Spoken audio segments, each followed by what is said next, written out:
దేశంలో 2024 లోక్సభ ఎన్నికల్లో, అలాగే అప్పుడు జరిగిన శాసనసభ ఎన్నికల్లో పోలైన ఓట్లు, లెక్కపెట్టిన ఓట్లు, వీటి మధ్య తేడా గురించి మాట్లాడితే కొంతమందికి చాలా కోపం వస్తుంది.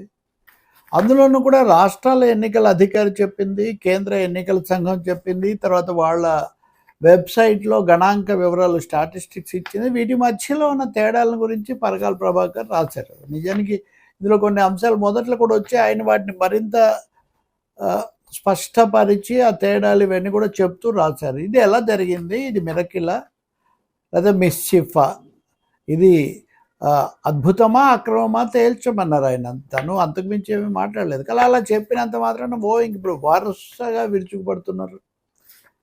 వీళ్ళ కోసం ఒక విషయం చెప్పాలి. నేను ఇంతకుముందు కూడా చెప్పాను, పరకాల ప్రభాకర్ చెప్తున్నది దేశంలో ప్రతిపక్షాలు, చాలా సంఘాలు, దీన్ని ఎన్నికల సంస్కరణ కోసం పోరాడే వాళ్ళు అందరూ కూడా చెప్పిందే. సుప్రీంకోర్టులో అయితే కనుక దీని మీద కేసులు కూడా దాఖలయ్యాయి. ఖచ్చితంగా చెప్పాలంటే 543 లోక్సభ స్థానాలుంటే ఇందులో 5 తప్ప 538 లోక్సభ స్థానాల ఓట్లలో ఈ తేడా వచ్చింది. ఇది దిగ్భ్రాంతి కలిగిస్తుంది. 543 స్థానాల్లో 538 నియోజకవర్గాల్లో, లోక్సభ నియోజకవర్గాల్లో పోలైన ఓట్లు, లెక్కించిన ఓట్లు ఎక్కువగా ఉండడమో తక్కువగా ఉండడమో జరిగింది. అంటే ఇది ఎలాంటి పరిణామం? ఒకవైపు real time governance, artificial intelligence అన్నీ గుప్పిట్లోకి వచ్చేసాయి. ఇవన్నీ మనం చెప్పుకుంటూ ఎందుకు ఇంత తికమక, ఎందుకు ఇంత గజిబిజి, ఇది ఉద్దేశపూర్వకము, వ్యూహాత్మకం కాదా, దీనికి ఎలాంటి వివరణ ఇవ్వాల్సిన అవసరం లేదా, ఇలా ఏం జరిగినా సరిపోతుందా? ఇప్పుడు ఏదో రాష్ట్రంలో 17 లక్షల ఓట్లు ఎక్కువగా అర్ధరాత్రే పోలయ్యాయి, ఆ కాసేపట్లో ఎలా పోలయ్యాయి? దానికి ఏదో సమయం కావాలి కదా, ప్రతిదానికి కాలము, వేగము అని మనకు ఒకటి ఉంటుంది, టైము, వర్క్. ఆ సమయంలో ఎంత పని చేస్తావు, ఇప్పుడు నేను ఎంతసేపట్లో ఎంత మాట్లాడతాను, దానికి ఒక లెక్క ఉంటుంది కదా. ఆ లెక్క ప్రకారం ఆయన అడుగుతున్నాడు, దానికి జవాబు చెప్పాలి కదా. ఇంత తేడా జరిగిందంటే, పైగా అర్ధరాత్రి అన్ని లక్షల మంది ఓట్లు వేశారా, 2 ఓట్లు వేశారా అంటే లోక్సభకు, శాసనసభకు? ఈ ప్రశ్నలకు జవాబు చెప్పాలి తప్ప దాటేసి, ఎదురు దాడి చేసి, లేదా సందేహించి, లేదా ఊకదంపుడు చెప్పి. ఇందుకోసమే వీళ్ళకు ఒక మాట చెప్పాలి. ఇది ఇప్పుడు కాదు, 2025 జనవరిలోనే ఇది బయటికి వచ్చింది. ఇది స్వయంగా ఎన్నికల ప్రధాన అధికారి, అప్పుడున్నటువంటి ఎన్నికల ప్రధాన అధికారి ఐ థింక్ రాజీవ్ కుమార్, ఆయన మాట్లాడారు జనవరి 7వ తారీఖున. Election Commission of India held an hour long press conference to announce the dates from Delhi assembly elections అని పెట్టారు. ఢిల్లీ అసెంబ్లీ ఎలక్షన్స్ తేదీలు ప్రకటించడానికని అప్పుడు వచ్చారు. కానీ చెప్పిందంతా ఈ తేడా గురించి. మీరు ఒకసారి తేడాలు ఎందుకు రావు అనే వాళ్ళ కోసం మీరు చూడండి. రాజీవ్ కుమార్ అప్పుడు సిఈసి ఏం చెప్పాడంటే, అగర్ మెషిన్ ఆన్ నహీ हुई ऑन नहीं है, मशीन में मिसमैच हुआ, अगर किसी मशीन के ऑन होने में गलत हो गया, मार्क पोल की डेटा नहीं हटाया गया, ఇలాంటివన్నీ అంటే మెషిన్ తొందరగా స్టార్ట్ కాకపోయినా, లేకపోతే అంతకుముందు మార్క్ పోల్ డేటా తీసేయకపోయినా, ఇంకోటి చేసినా, జరిగినా, వీటన్నిటి వల్ల కూడా ఓట్లలో తేడా వచ్చేస్తుంది అని ఆయన చెప్తున్నాడు. If the machine does not switch on, there is mismatch, there is some wrongdoing in the switching off the machine, or if the mark poll data is not arranged out of the 10.5 lakh, this can happen in 1, 2, 3, 4 places. 3-4 చోట్ల జరగవచ్చు. దాంతో మెషిన్ను పక్కన పెట్టేసాం మేము అని అలాగే చెప్తున్నాడు ఆయన. When counting is over, the winning margins is checked. If that is found to be less than that one machine, అప్పుడు ఆ మెషిన్కు దీనికి తేడా వస్తుంది అంటాడు. Then VVPAT slips on that machine are counted, otherwise it is kept aside. Therefore that much would be counted less, but it does not have any consequence as far as the result is concerned because the margins are too high. అంటే ఏమంటాడు, దాంట్లో ఇలాంటి తేడాలు ఉంటే ఆ machine పక్కన పెట్టేస్తాం, దాంట్లో లెక్క పెట్టాం, తేడా వస్తే. కానీ చాలా భారీ మెజారిటీలు ఉంటాయి కాబట్టి ఇవేమీ లెక్కలోకి రావు అంటాడు. Form 20A with exact details of candidates winning and losing are given to the candidate. So అది ఆ లిస్ట్ ఇచ్చేస్తామంటాడు. ఆయన ఆ రోజు గంట సేపు మాట్లాడు, ఒక్కడే గంట సేపు మాట్లాడు. ఇది ఈసీ ఎలక్షన్ కమిషన్ వెబ్సైట్ నుంచి తీసుకున్నటువంటి డేటా ప్రకారమే there were discrepancies in the votes cast and votes counted only on EVMs. అంటే ఈవీఎంలలో ఓట్లు లెక్క పెడితేనే ఈ తేడా వస్తూ ఉంది, పోస్టల్ బ్యాలెట్లు తీసుకోకుండా. సో డిస్క్రపెన్సీస్ తేడాలు in 538 out of the 543 constituencies in the 2024 Lok Sabha elections. ఈ మొత్తము ఈ ప్రెస్ కాన్ఫరెన్స్లో ఆయన ఒక్కడే మాట్లాడు, అది లెక్క పెట్టకపోతే తేడా వస్తుంది, ఇది కలిపితే తేడా వస్తుంది, ఇవన్నీ ఆయన చెప్తున్నాడు. ఇది ఎలా అండి? ఎలక్షన్గా ప్రధాన ఎన్నికల కమిషనర్ చెప్పాల్సిన మాటేనా ఇది? Overall difference between EVM votes counted and EVM votes polled in 362 parliamentary constituencies, a total of 5,54,598 votes counted are less than the votes polled. 5,54,598 ఓట్లు 362 నియోజకవర్గాల్లో తక్కువ ఉన్నాయి. ఇన్ 176 పార్లమెంటరీ కాన్స్టిట్యున్సీస్ 176 నియోజకవర్గాల్లో 35,093 ఓట్లు ఎక్కువ ఉన్నాయి పోలైన వాటికంటే. Each and every vote is important. ఇన్ని వేల లక్షల ఓట్లు తేడా వస్తే ఫలితాలు తేడా వస్తుంది కదా, ముఖ్యంగా లోక్సభకు సంబంధించి. సో ఈయన ప్రెస్ కాన్ఫరెన్స్లో ఏం చెప్పారు ఆ రోజు? ప్రధాన ఎన్నికల కమిషనరు ఇలాంటి తేడాలు ఉంటే ఆ మిషన్లో ఆలస్యంగా ఆన్ చేస్తే వస్తుంది, దాంట్లో ప్లగ్ పని చేయకపోతే వస్తుంది. ఇదండి ఇది భారత ప్రధాన ఎన్నికల కమిషనర్ గురించి నుంచి మనం ఆశించేది ఇదే. ఇంత పెద్ద దేశానికి ఆధ్వర్యం వహించే నడిపించే ప్రభుత్వాన్ని ఎన్నుకోవడానికి జరిగేటటువంటి ఎన్నికల్లో ఇంత అవకతవగా అస్తవ్యస్తంగా చల్తీకా నామ్ గాడి అన్నట్టుగా ఎలా చేస్తారు? అలా చేయడం అనేది యాదృచ్ఛికంగా జరుగుతుందా? ఇంకో పెద్ద సమస్య. ఆయన ఎంతసేపటికి కూడా ఓట్లు తక్కువ రావడానికి ఇది కారణం అని చెప్తున్నారు. ఓట్లు తక్కువ కౌంటింగ్కు దానికి. కానీ 176 నియోజకవర్గాల్లో ఓట్లు ఎక్కువనే. తక్కువ ఉంటే పోనీ మీరు అన్నట్టు అనుకుందాం, ఎక్కువ ఎట్లున్నాయి అంటే ఖచ్చితంగా కృత్రిమంగా అవి అక్కడ వచ్చి ఉండాలి అని ఎవరైనా సందేహిస్తారు కదా. ఇంకా లేకపోతే విచారణలు, తనిఖీలు, లేకపోతే ఇన్ని వ్యవస్థలు, ఇన్ని చెక్స్, బ్యాలెన్సెస్ ఇవన్నీ ఎందుకు? సో అదే ఏడీఆర్ఓలో అలాగే అప్పుడు అప్పుడు కూడా రాసింది, all that the CEC did at the press conference is provide a generalized and plausible explanation for votes counted less than the votes polled. The total number of which was 5,54,598 in 362 parliamentary constituencies. He completely ignored a total of 35,093 votes up in 176 parliamentary constituencies. అదే ఇక్కడ 35,000 ఓట్లు. కొంతమంది అనొచ్చు 176 176 సీట్లలో 35,000 అంటే లెక్కే. అది కాదు కదా సమస్య. ఇది దొరుకుతుంది. ఇది దొరికిందంటే దొరకంది ఏదో ఉండాలి, దీనికి కారణం కూడా దొరకాలి కదా. కాబట్టి ఆయన ఇంకా దేని గురించి ఆయన చెప్పలేదు, చాలా మామూలుగా ఉంటుందని.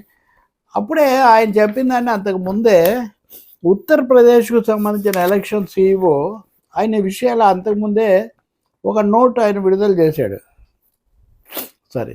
The difference can arise between votes polled and votes counted because there are certain polling stations whose votes polled are not counted as per the extant protocol issued by the commission and provided various manuals and handbooks. కాబట్టి అనేక చోట్ల protocol పద్ధతి ప్రకారం ఎంచలేదు, counting చేయలేదు, అందువల్ల ఈ తేడా వచ్చింది అని చెప్తున్నారు. Where the presiding officer by mistake fails to clear the mark poll data, దానిలో తీసేయటం. The total votes polled in the control unit does not match the record of votes in the form 17C prepared by the presiding officer. The votes of above two categories of polling stations are counted towards the end of the counting only in case if the sum total votes polled in all such polling stations is equal to or greater than the margin between the first and second. కాబట్టి ఏమంట, అక్కడ ఓట్లలో తేడా గెలుపుకు సంబంధించిన మెజారిటీని మించిన ఓట్లు అక్కడ ఉంటే లెక్క పెడతారంట, లేకపోతే లెక్క పెట్టరంట. ఇదేమైనా శాస్త్రీయమైన పద్ధత? ఇలా చేశాము అని ఉత్తరప్రదేశ్ ఎన్నికల ప్రధాన అధికారి స్పష్టంగా చెప్తున్నారు, the election commission's explanation to such generalized explanation is astonishing at the very least. చాలా షాకింగ్గా ఉంది. Because anyone who thinks about the importance of electoral process in India, the largest democracy in the world, cannot be oblivious to this. Counting of votes in an election can be compared to the tallying of transactions of at a branch of a bank at the end of the working day. Although the comparison is not totally fair, because the vote of a citizen cannot be assigned to a monetary note. ఈ వ్యాసకర్త ఏమంటాడు, ఒక బ్యాంకులో సాయంత్రం closing టైంలో నోట్లను Tally చేస్తారు. నిజానికి నోట్ల కంటే ఓట్లు చాలా విలువైనవి, అవి 5 ఏళ్ల భవిష్యత్తు నిర్ణయిస్తాయి. ఆ లెక్క టాలీ చేసినప్పుడు ₹1 తేడా వస్తే కూడా విపరీతమైన కసరత్తు చేస్తారు, దాని మీద ఎంతో తేడా వస్తుంది. అటువంటిది ఇన్ని వేల లక్షల ఓట్లు తేడా వచ్చేటుంటే చాలా సాధారణ పరిభాషలో అలా వచ్చి ఉండొచ్చు, ఇలా వచ్చి ఉండొచ్చు అని చెప్పడం, దీన్ని మనం ఎలా చేస్తాము అని. సో ప్రతి పోలింగ్ బూత్లో కూడా ఈ కింది విషయాల గురించి చెప్పాల్సి ఉంటుంది. Number of votes actually cast by the EVM and the postal ballot, number of votes counted from the EVM and the polling postal ballot, real number of discrepancies if any between points 1 and 2 మధ్యలో తేడా ఏంటి, specific reasons for the discrepancies for each individual EVM such as. So ప్రతి దానికి కూడా అది చేయాల్సి ఉంటుంది అని 176 నియోజకవర్గాల్లో పోల్ అయిన దానికంటే ఎక్కువ ఓట్లు వస్తే ఎలా వదిలేస్తారు అని. ఇది జనవరిలో సంగతి చెప్తున్నాను నేను, 2020 జనవరిలో. ఇప్పుడు మనం 2026 ఫిబ్రవరిలో ఉన్నాం. ఇప్పటివరకు దీని మీద ఏమన్నా ఎక్స్ప్లెనేషన్ వచ్చిందా? దాని గురించి ఏం చెప్పారు? నేను పోలింగ్ బూత్లో ఉన్నాను, లేదా నేను ఏజెంట్గా ఉన్నాను, ఇలాగే జరుగుతుంటుంది, అన్నీ అలాగే జరిగితే ఇంకే దానికి ఇంత పెద్ద ఎన్నికల వ్యవస్థ, దానికోసం ఇంత అవస్థ, ఇదంతా దేనికి? ఇప్పుడు ఖచ్చితంగా అవకతవకలు. పాత రోజుల్లోనే ఇలా లేవే. ఆ ఫామ్స్ ఇవన్నీ ఎప్పటికప్పుడు పెట్టేసి చాలా పక్కాగా జరుగుతూ వచ్చిందే. ఓట్ల శాతము, ఓట్ల సంఖ్య, పోలైన ఓట్లు, లెక్కపెట్టిన ఓట్లు ఈ మ్యాచ్ కాకపోతే ఎట్లా కుదురుతుందండి? 348 నియోజకవర్గాల్లో, లోక్సభ నియోజకవర్గాల్లో, 343లో 338 చోట్ల తేడా వస్తే ఎంత అరకొరగా అస్తవ్యస్తంగా జరిగాయి. ఇదంతా యాదృచ్ఛికంగా జరిగింది. దీని వెనక ఏం పథకం, వ్యూహం లేదా? ఉంటే అది ఎలా జరిగింది తెలుసుకోవద్దా మనం? నేను ఇక్కడ ఒక మాట కూడా చెప్పాలి. ఇదంతా బీజేపీ కేంద్రంలో ఉంది, వాళ్ళ తరఫు చేశారు. ఎలక్షన్ కమిషన్ ఇప్పుడు అప్రతిష్ట పాలైనంతగా ఎప్పుడు కాలేదు. బీజేపీ యొక్క పోలింగ్ మోర్చా, ఎలక్షన్ మోర్చా అన్నారు దాన్ని. బీజేపీకి యువ మోర్చా లేకపోతే మహిళా మోర్చా ఉన్నట్టే ఇది పోల్ మోర్చా, ఎలక్షన్ మోర్చా అని తీవ్రమైన విషయమే కానీ అంటున్నారు. అలాంటి పరిస్థితి తెచ్చుకున్నారు. లోక్సభలోనే ప్రతిపక్షాలు ఈ విమర్శ చేశాయి. ఇంతకంటే ఎన్నికల వ్యవస్థకు అగౌరవం, అవిశ్వాసం ఏమిటాయి?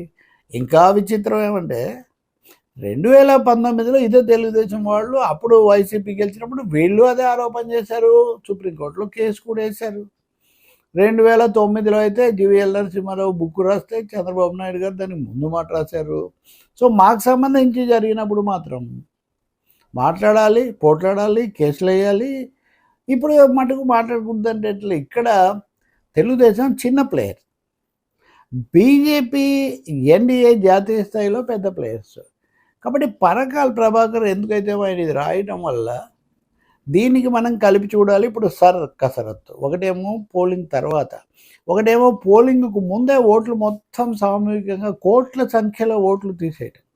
గతంలో ఓటర్లుగా చేర్చండి, దానికోసం మేము మోటివేషన్ చేస్తాము, క్యాంపులు నిర్వహిస్తామని చెప్తుండేవాళ్ళు.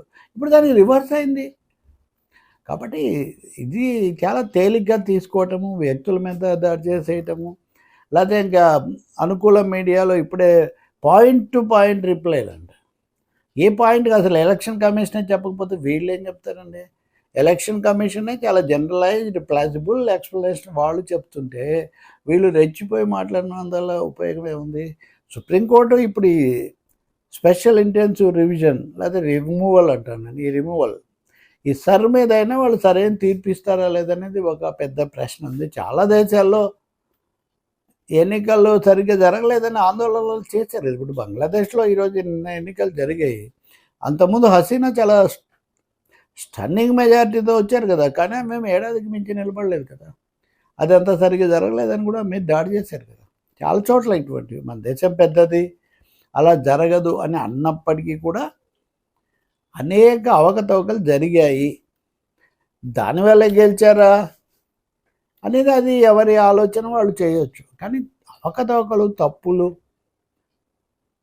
అక్రమాలు కూడా, అది అక్రమమా అద్భుతమా తేలాల్సిందే.